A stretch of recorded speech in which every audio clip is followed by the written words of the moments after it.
السلام علیکم سامعین محترم، تاریخی موضوعات پر مبنی چینل اردو شائن کی آج کی ویڈیو کا موضوع جسم فروشی کی تاریخ ہے۔ ناظرین، آج ہم آپ کو جسم فروشی اور طوائفوں کی ابتدا کے بارے میں چند منفرد اور دلچسپ معلومات دینے جا رہے ہیں۔ ویڈیو کو مکمل دیکھیے اور اگر ویڈیو اچھی لگے تو اسے لائک اور شیئر کریں، اور اگر آپ اس ویڈیو کے بارے میں اپنی رائے کا اظہار کرنا چاہتے ہیں تو کمنٹ باکس کا استعمال کیجیے۔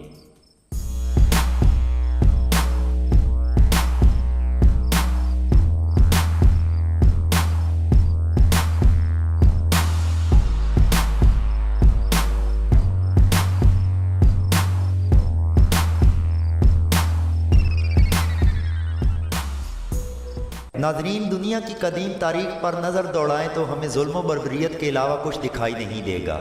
دنیا کے جس دور کو جتنا قریب سے دیکھا اتنا ہی اندازہ ہوا کہ قدیم تاریخ کیسے کیسے عظیم اور بھیانک جرموں اور گناہوں سے بھرپور ہے۔ اگر ہم آج سے صرف چند سو سال پیچھے کی تاریخ کو دیکھیں تو ہمیں معلوم ہوگا کہ اس دنیا میں کیسے کیسے جابر لوگ موجود تھے، جن میں قدیم حکومتوں کے حکمران بھی سرفہرست تھے۔ ناظرین، قدیم دور میں جو گناہ ہوئے تھے ان میں بیٹیوں کو زندہ دفن کر دینا، ستی کا نظام، عورتوں کو بیچ ڈالنا، سرے عام زنا کرنا، جھوٹ بولنا، بہن بھائی کا نکاح، ماں بیٹے کا نکاح، چچا بھتیجی کا نکاح بالکل عام گناہ تھے، بلکہ ان گناہوں کے مرتکب ہونے والے افراد ان گناہوں کو اپنی عبادت گاہوں میں سر عام کیا کرتے تھے اور انہیں اپنی عظیم عبادت قرار دیتے تھے۔ ان تمام گناہوں میں سے ایک بڑا گناہ جسم فروشی تھا۔ قدیم دور میں عروج پر رہنے والا یہ گناہ، اس کی نوعیت اتنی سخت تھی کہ بیان سے باہر ہے۔ دوستو، اس دور کے حکمران و امراء جس عورت کو غریب، مجبور، لاچار اور بے سہارا سمجھتے، اس کے پیٹ کی آگ بجھانے کے لیے کچھ نقدی دے دیتے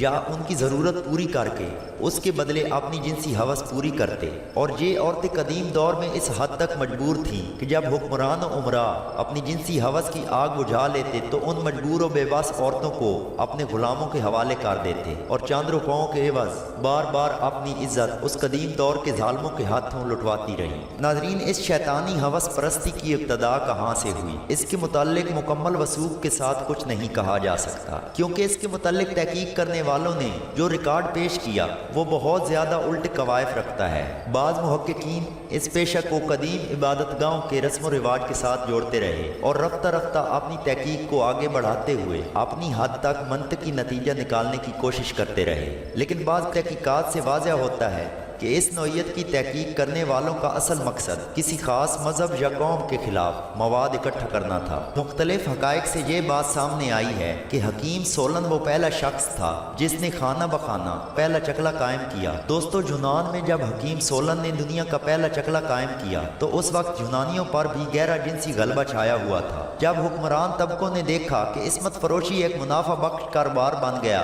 تو اسے پوری طرح منظم کر کے آمدنی کا وسیلہ بنایا جانے لگا۔ شروع میں یونان میں باقاعدہ جسم فروشی کے اڈے کھولے گئے اور ان اڈوں میں ماضی کی عصمت فروش عورتوں کو رکھا گیا۔ جسم فروشی کے اڈوں کا مالک عموماً اس علاقے کا حاکم یا اس قبیلے کا سردار ہوتا تھا جو آس پاس میں رہائش پذیر ہوتا تھا۔ دوستو، لوگوں کی بڑی تعداد ان اڈوں کی طرف رجوع کرتی اور حاصل ہونے والی آمدنی مالک کی جیب میں جاتی۔ اس کے برعکس پیشہ ور عورتیں نامناسب سہولیات اور خوراک کی عدم دستیابی کے باعث اکثر بیمار پڑ جاتی اور ان کا کوئی پرسان حال نہ ہوتا۔ 30-40 سال کی عمر میں یہ عورتیں عموماً مر جایا کرتی تھیں اور ان کی جگہ ان کی اولاد لے لیتی۔ ناظرین، حکیم سولن نے ایتھنز کے سرکاری قبہ خانہ کو منظم کر کے اس کے قواعد مرتب کیے۔ حکیم سولن نے پیشہ ور عورتوں کو مختلف طبقات میں تقسیم کر دیا اور ان کا خرچ مقرر کیا۔ یہ پہلی بار تھا کہ پیشہ ور عورتوں کو ان کی نسل، عمر اور خوبصورتی کی بنا پر آمدنی میں سے حصہ دیا جانے لگا۔ ایک اور تحقیق سے پتہ چلا کہ اس زمانے میں ایسی پیشہ ور عورتیں بھی تھیں جو بندرگاہوں پر اپنا جسم فروخت کرتی تھیں۔ یونان میں انہیں پورنائی کا نام دیا گیا۔ یہ عورتیں اپنے گاہکوں کے ساتھ باقاعدہ معاہدہ کرتی تھیں اور معاہدہ ایک دن، ایک ہفتہ، ایک ماہ یا ایک سال کا بھی ہو سکتا تھا۔ لیکن جیسے جیسے دنیا قدیم سے جدید زمانے میں آتی گئی تو جسم فروشی کی اس رسم کو ترک کیا جانے لگا، عورتوں کو عزت کی نگاہ سے دیکھا جانے لگا۔ नाजरीन, जिस्म फरोशी की इब्तदा के मुतल्लिक खसूसन हिंदुओं के खिलाफ मवाद इकट्ठा करने वालों ने मुनज़्ज़म और बाकायदा जिस्म फरोशी के धंधे को देवदासियों के साथ जोड़ दिया था। इस अमर से इनकार नहीं किया जा सकता क्योंकि खसूसन बरे सगीर में ये पेशा उस वक्त मुनज़्ज़म हुआ जब बैरूनी हमला आवरों की जोरशें बढ़ गईं और वो बाज़ मकासद की खातिर एक खास मुद्दत के लिए कहीं रुक जाते। इन हमला आवरों के हज़ारों साथियों को वतन से दूरी के बायस खसूसी तौर पर जिन मुश्किलात का सामना करना पड़ता था, इनमें जिनसी तस्कीन का नायाब होना भी शामिल था। हमला आवर जहाँ पड़ाव करते, उनके करीबो जवार में आर्जी तौर पर ऐसी लावारिस और धुतकारी हुई औरतें जमा हो जाती जो महज पेट की आग बुझाने के लिए इनकी जिनसी आग बुझाने पर रजामंद हो जाती। जदीद तहकीक हमें बताती है कि मुतहिदा हिंदुस्तान में सबसे पहला बाकायदा चकला या जिस्म फरोशी का अड्डा मुसलमान बादशाह मोहम्मद तगलक के दौर में कायम हुआ। तगलक ने अपने दारुल हुकूमत दौलताबाद के मज़ाफ़ात में तरबाबाद के नाम से ये चकला कायम किया था।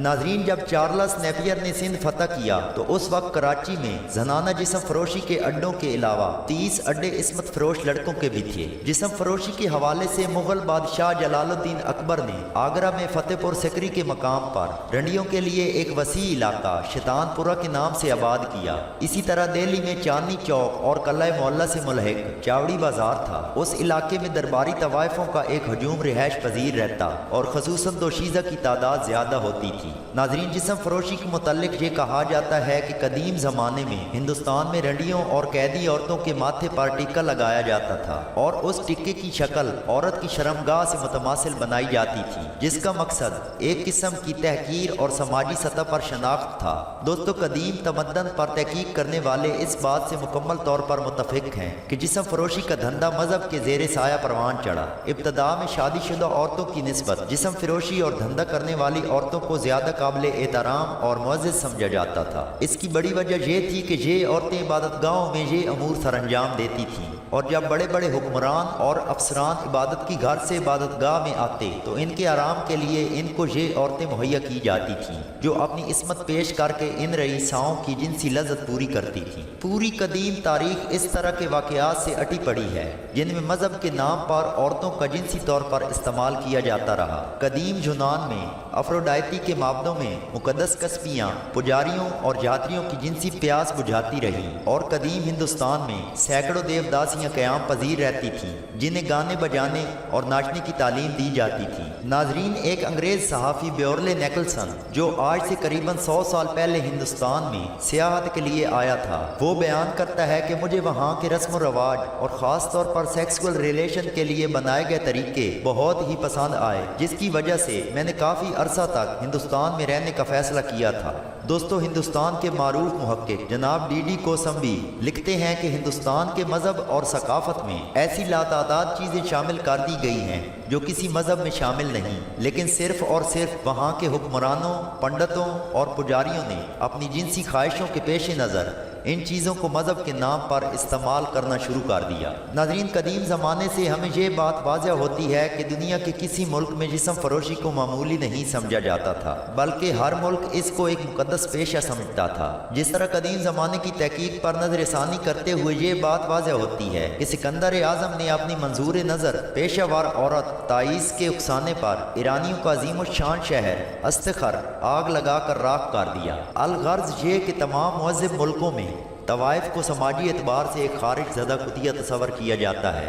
अगरचे ये हकीकत है कि तवाइफ का जिस्म फरोशी के साथ रोज़ी कमाना इतना बड़ा जुर्म नहीं, लेकिन इस तवाइफ का होना इसके लिए ज़्यादा लानत और गुनाहगार होने का बायस है। दोस्तों, मौजूदा ज़माने में जिस्म फरोशी का जायज़ा लिया जाए तो पता चलता है कि ये ज़वाल पजीर है। लंदन, न्यूयॉर्क, पेरिस और दूसरे बड़े शहरों में गुज़िश्ता 50 बरसों के मुकाबले में बहुत कम तवाइफें मौजूद हैं। बाज़ लोगों का ख्याल है कि मज़ीद कुछ अरसा बाद तमाम तवाइफें ख़त्म हो जाएंगी, लेकिन ये तस्वर पूरा होते दिखाई नहीं दे रहा। दोस्तों, अमेरिका, रूस, इंग्लैंड, हत्ता कि अब तो पाकिस्तान के भी बाज़ इलाकों में सेक्स फैशन बन चुका है और अमीर बापों की बिगड़ी हुई औलादें इस काम में सरफहरिस्त हैं। अलगर्ज ये कि जहाँ तक बेगैरत मर्दों और औरतों की जिनसी भूख का ताल्लुक होता है तो बाइज़्ज़त लड़कियाँ और लड़के कभी इस हवाले से कामयाब नहीं हो सकेंगे। दोस्तों, इसके साथ ही हमारी आज की वीडियो मुकम्मल हुई।